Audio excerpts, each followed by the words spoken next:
we'll talk about Sigmund Freud's interpretation of dreams. Okay, three levels of the dreams actually, the concept that Freud gave. Okay, so let's start.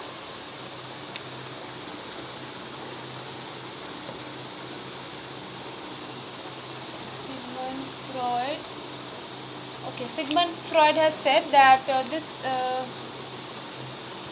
the diagram that Freud has made, it looks like that. This is not an ice cream, but it's a iceberg. Okay. Now, this we have. Consider this figure. This is a figure of the mind as iceberg. Okay. So now he says that कि the entire mind के ऊपर हमारा control नहीं होता है. The mind, three parts of the mind. Sorry, three levels of the mind, of the human mind. Okay, three levels of the human mind. यहाँ पर three levels में सबसे पहले आएगा the conscious. Okay, the conscious mind. The second होता है subconscious. SCIOUS, subconscious, और इसे प्री कॉन्शियस भी बोलते हैं. Okay, and third is the unconscious. Okay, subconscious, unconscious and the preconscious. Okay, sorry, subconscious which is actually the preconscious. Now we have the conscious and the unconscious. Okay, यहाँ पर बोलता है कि हमारा जो माइंड है उसका जो है, फॉर एग्जांपल यहाँ पर 100% माइंड है. ठीक है, उसका जो है 1% is only visible to us, और बाकी जो है टोटल जो है वो it is submerged under the ice. Okay, तो ये जो है ये आइस है, हमें दिख नहीं रहा है. दिस इज आइस, ये आइस है, हमें दिख नहीं रहा है. ये जो ये पार्ट जो है ये देखो, जैसे कि फॉर एग्जांपल ये आइस है. ठीक है, आइस जैसे बोलते हैं ना, वाला आइस का ये वाला पार्ट पानी के अंदर है. जो बर्फ़ होती है, ग्लेशियर होता है, वो ग्लेशियर का ये पार्ट जो है वो ये पानी है, बर्फीला पानी, और ये बर्फ़ का वो जो पोर्शन है, ये जो बर्फ़ का पोर्शन है ये पानी के अंदर है, और ऊपर वाला थोड़ा सा पोर्शन है जो हम देख सकते हैं. This part, only this part जो हम देख सकते हैं, जो वाइट वाला पोर्शन है, ये ही पार्ट ओनली, इसी पार्ट को कॉन्शियस बोलते हैं. सिर्फ इसी पार्ट को conscious part of the brain बोलते हैं. बाकी ठीक है, कॉन्शियस पार्ट होता है.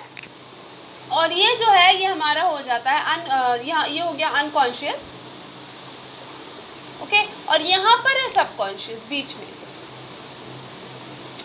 SCIOUS.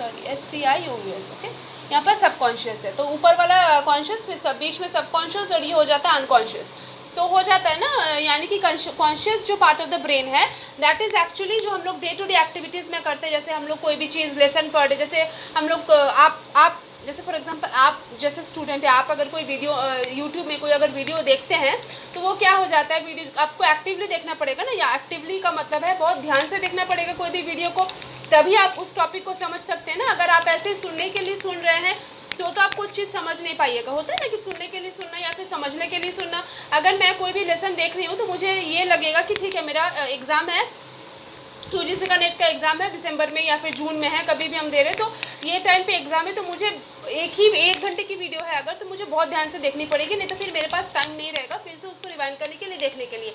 दैट इज़ एक्चुअली यहाँ पर कॉन्शियस ब्रेन काम करेगा. ठीक है, conscious part of the brain काम करेगा, क्योंकि वो बहुत एक्टिवली लिसन करेगा, क्योंकि उसे पता है हर एक चीज़ जो मैम बता रही हैं उसे मुझे सही से सुनना है. ओके, अच्छा, ये जो कॉन्शियस पार्ट है, subconscious part is actually pre conscious part होता है. सबकॉन्शियस या pre conscious part of the brain जो होता है वो हमारे हिडन पार्ट, हमारे माइंड के डीपर लेवल्स के अंदर छुपा हुआ होता है. ये हमारे ये सबकॉन्शियस पार्ट से हम लोग अनकॉन्शियस में ला सकते हैं. फॉर एग्जांपल हम बहुत इजी एग्जांपल देते हैं, जैसे फॉर एग्जांपल किसी का फ़ोन नंबर. ठीक है, किसी का फ़ोन नंबर, किसी का एड्रेस हो सकता है, आपकी फ्रेंड, आपका फ्रेंड का घर, जहाँ पर आप फॉर एग्जांपल 123 स्ट्रीट नंबर ऐसा करके कुछ आपकी फ्रेंड का घर है, बेस्ट फ्रेंड का घर है, जो आप 1-2 साल पहले गए थे. ठीक है, आप हर मतलब कंटिन्यू नहीं जाते हो, लेकिन फिर भी उस टाइम पे जब आप गए थे आपको वो एड्रेस याद है. 2 से 3 साल बाद, यानी कि जब आप गए थे 1 साल पहले आप गए थे, 2 साल बाद आपको अगर वो एड्रेस पूछा जाए कि ठीक है आप अपने फ्रेंड का एड्रेस बताइए, तो फिर भी आप बता सकेंगे. क्यों? क्योंकि वो आपके सबकॉन्शियस माइंड में है. यानी कि कोई भी इवेंट, कोई भी मेमोरी जो आपके deeper level of the mind चल जाती है, एक बार मतलब यानी कि माइंड के अंदर एक बार वो चल जाती है, तो फिर वो क्या होता है, कोई भी जब हमें उस चीज़ की इंफॉर्मेशन की, वो आइडिया की जब हमें ज़रूरत पड़ती है, तभी उस चीज़ को हम लोग कॉन्शियस माइंड में ला सकते हैं। लाइक सबकॉन्शियस से कॉन्शियस माइंड में वो चीज़ ट्रैवल करेगा, वो इन्फॉर्मेशन जब हमें ज़रूरत होगी, तो वो होता है subconscious part of the brain. ठीक है, फॉर एग्जाम्पल हम लोग जैसे कोई भी यूनिट 1 पढ़ते हैं ना, पेपर 1 नेट का जो होता है 10 यूनिट्स है, उसमें एक एक करके हम लोग टॉपिक्स कवर करते जाते हैं और उसको रिविजन करते जाते हैं। ऐसा कभी कभी होता है कि पहला वाला पढ़ा फिर दूसरा वाला रिवाइज नहीं किया, तो वो हो जाता है ना। और कभी कभी होता है कि बहुत पहले पढ़ा था वो भी अभी याद हो गया, यानी कि वो बार बार रिवाइज कॉन्शियस ब्रेन में हम लोग कॉन्शियसली जब हम लोग उस चीज़ को नंबर ऑफ टाइम्स रिपीट करते हैं, पढ़ते हैं, उसको रिवाइज करते हैं, तो वो क्या हो जाता है, subconscious part of the brain में चल जाता है, यानी कि बहुत डीपर लेवल्स में चल जाता है। ठीक है, जब वो डीपर लेवल्स में चल जाता है, मतलब एक ऐसा लेवल हो जाता है, एक ऐसा पॉइंट आ जाता है जबकि उस चीज़ को ना भी रिवाइज करो तभी उस चीज़ को हम लोग भूलेंगे नहीं। तो that is actually the subconscious part. Okay, unconscious is actually primitive. ये this is animalistic viewpoint नहीं, एनिमलिस्टिक जो डिजायर्स होती है हमारे, ये बहुत unconscious part of the brain में बहुत ज़्यादा केओस होता है, बहुत ज़्यादा different kinds of thoughts come and go, ये बहुत ज़्यादा इरिटेशन होता है unconscious part of the brain की वजह से। जो stress, depression and all that, ये सब चीज़ें होती है क्योंकि इस चीज़ को हम लोग कंट्रोल नहीं कर पाते। Unconscious part of the brain is actually not in our control.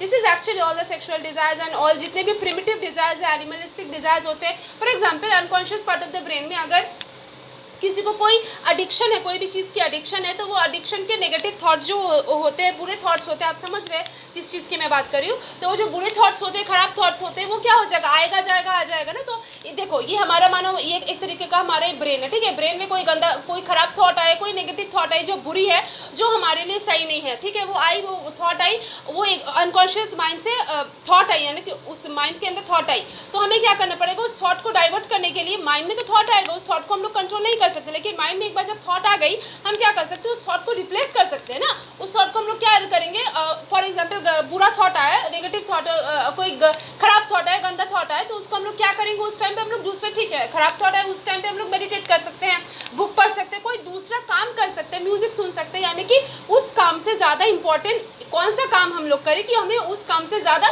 Pleasure मिले, प्लेजर ही नहीं, ज़्यादा हमें मज़ा आए करने में, और हम क्या कर सकते हैं, उस काम, दूसरे काम पे ज़्यादा इन्वॉल्व रह सकते हैं, ताकि हम लोग उस बुरे ख्याल को हम लोग वो एंटरटेन ना कर पाए। ठीक है, फॉर एग्जांपल, अगर मेरा कुछ खराब ख्याल आ सकता है, मेरा भी सर्दी है, ठीक है, मुझे अभी अगर फॉर एग्जांपल बुखार है, तो मुझे अचानक से ये ऐसे खराब ख्याल है कि ठीक है बुखार है, मैं आइस खा लेती हूँ, मुझे और मज़ा आएगा। तो मैंने फिर ये अचानक से सोचा कि ठीक है ठंड है, अगर मैंने फिर सोचा कि नहीं मुझे ठंड है ना, तो क्या हो जाएगा, ठंड ही ठंड को मार सकता है, यानी कि अगर मैं आइस खाती हूँ तो मेरा तबीयत और ज़्यादा ठीक हो जाएगा। ठीक है, तो ये उटपटांग ख्याल जो है, ये unconscious part of the brain से आ रहा है। तो unconscious part of the brain is actually where all the it's kind of numerous thoughts that come, one thought comes and another thought आया, एक थॉट सही से कंप्लीट होता भी नहीं है, फिर दूसरा थॉट आ जाता है, that is actually the unconscious. इसमें बहुत ज़्यादा केओस है, बहुत ज़्यादा, मतलब बोलते हैं ना वो भगदड़ है, भूकंप मचा हुआ है, एक के बाद एक नंबर ऑफ थॉट्स आते जाते रहते हैं, कोई भी थॉट सही से फिनिश नहीं होता है, कोई भी थॉट सही से कंप्लीट नहीं होता है, दूसरा थॉट आ जाता है,